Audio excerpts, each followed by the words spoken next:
wave optics. Wave optics. Section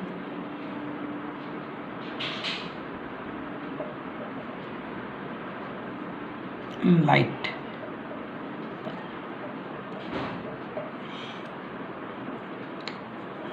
अकरावीमध्ये आपण ray optics पाहिलेलं आहे. अकरावीमध्ये आपण रे ऑप्टिक्स पाहिलेलं आहे. रे ऑप्टिक्समध्ये we consider light travels in the form of a ray. So the ray travels in a straight line. Ray travels in a straight line.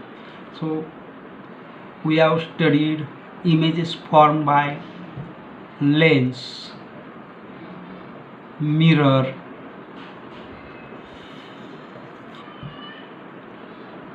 different equations such as Lensmaker's equation,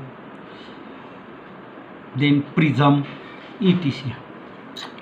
In 12th standard we have to study wave optics, that is light travels in the form of wave. हा पूर्वीचा जो chapter जुन्या 12वीमध्ये होता, हा 2 चॅप्टरचा जुन्या 12वीमधील 2 चॅप्टरचा एक chapter बनून मिळून वेव ऑप्टिक्स नावाचा चॅप्टर तयार केलेला आहे. डिस्ट्रीब्युशन आता पूर्वी 4 मार्काचं होतं. आता यावर्षी अजून डिस्ट्रीब्युशन आपल्याकडं आलेलं नाही, याचा अवकाश देता येईल. So first point from the chapter is Newton's corpuscular theory of light. So Newton's corpuscular theory, Newton's corpuscular theory of light. So this is first point from the chapter, that is Newton's corpuscular theory of light. So as name suggests, this theory was proposed by scientist Newton or Isaac Newton, hence named Newton's theory. So this theory is named as Newton's corpuscular theory. Now what is mean by corpuscle? Corpuscles means very small particles. Very small particles. Now what is the difference between corpuscle and particle? Corpuscle आणि particle मध्ये काय फरक आहे? मग आपण असं नाही म्हटलं की Newton's particular theory of light, तर काय म्हटलं न्यूटन्स कार्पुस्क्युलर थिअरी ऑफ लाईट. याचा अर्थ काय? इथं कार्पुस्कल हा शब्द घेण्यामागे काहीतरी निश्चित त्यांचा हेतू असला पाहिजे. मग कार्पुस्कल म्हणजे काय आणि कार्पुस्कल आणि पार्टिकलमध्ये फरक काय? तर हा जो कार्पुस्कल आहे हा मासलेस असतो. जनरली आपण काय म्हणतो, पार्टिकल म्हणजे very small in size. So as like these corpuscles are very smaller in size. They are teeny particles, but difference is that particles have some mass, very less mass, but these corpuscles have no mass. They are massless. म्हणजे काय, तर कार्पुस्कलला मास असत नाही, पार्टिकलला काहीतरी मास असतं. मग न्यूटननी काय सांगितलं की ह्या कार्पुस्कलच्या स्वरूपात लाईट प्रवास करत राहते. लाईट कशी प्रवास करते? कार्पुस्कलच्या स्वरूपात. म्हणजे काय होतं, every source of light emit corpuscle. काय म्हटलं? Every source of light emits corpuscle. Every source of light emits corpuscle. Every source of light emits corpuscle. These corpuscles are massless. So these corpuscles are massless.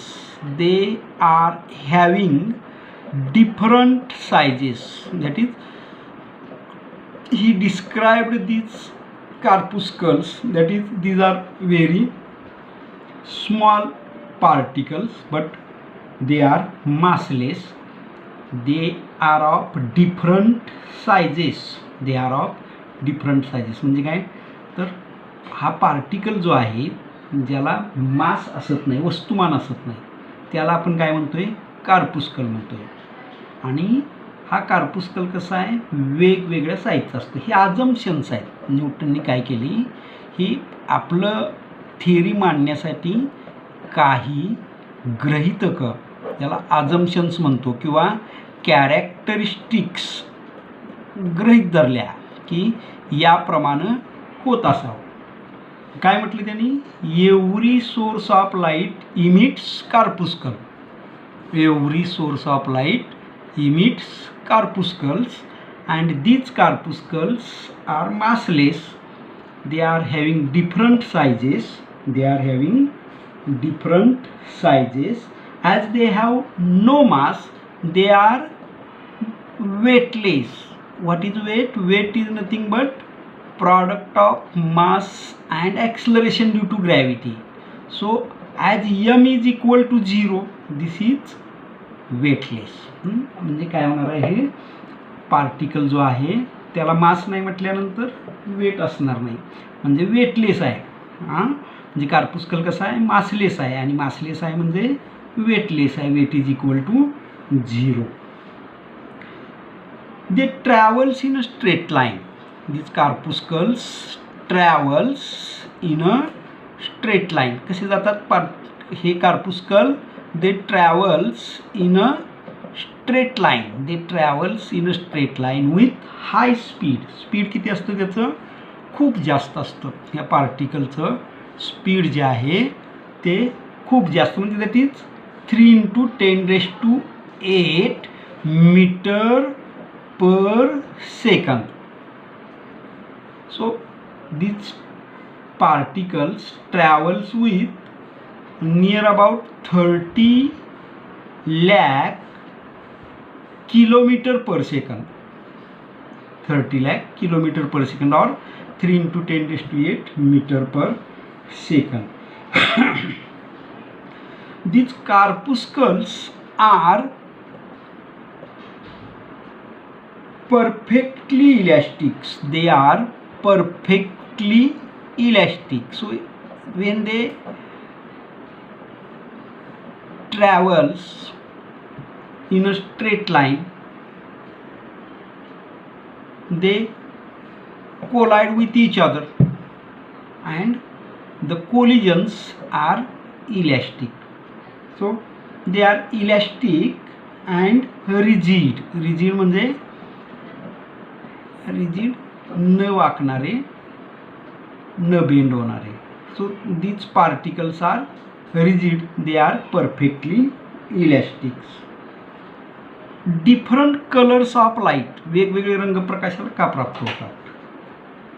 Different colors of light are due to different sizes. Different colors कशामुळे प्राप्त होतात प्रकाशाला, तर त्याचे वेगवेगळे sizes आहेत. आपण म्हटलेलं आहे बघा, corpuscles are of different sizes, and as they are having different sizes, वेगवेगळी साईज असल्यामुळे काय होतं, त्यांचं वेगवेगळे रंग प्राप्त होतात. So different colours of light, different colours of light are due to, different colours of light are due to different sizes. कशामुळं, वेगवेगळे आकाराचे, वेगवेगळ्या साईजचे कार्पुस्कल असतात, त्यामुळं डिफरंट कलर्स, डिफरंट वेगवेगळे रंग प्राप्त होतात.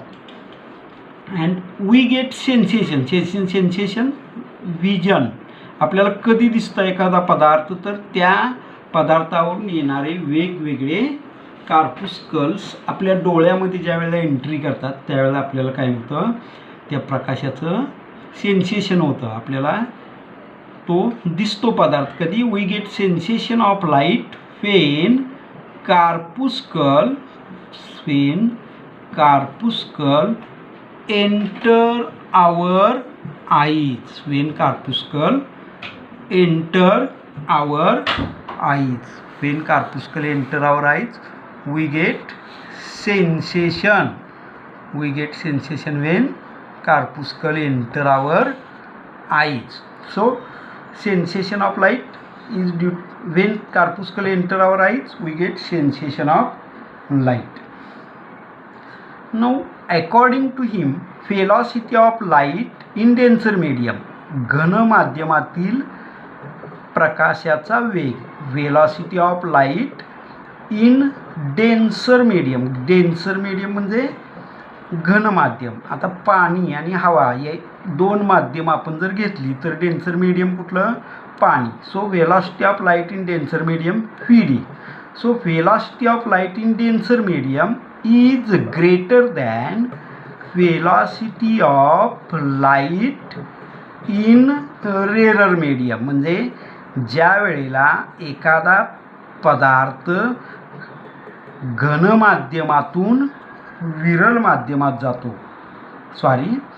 विरल माध्यमातून घन माध्यमात जातो, त्यावेळेला काय होतं? घन माध्यमात प्रकाशाचा वेग वाढतो. हे कशामुळे होतं? त्यांच्या मते हे जे घन माध्यम आहे म्हणजे त्यामध्ये काय असतं?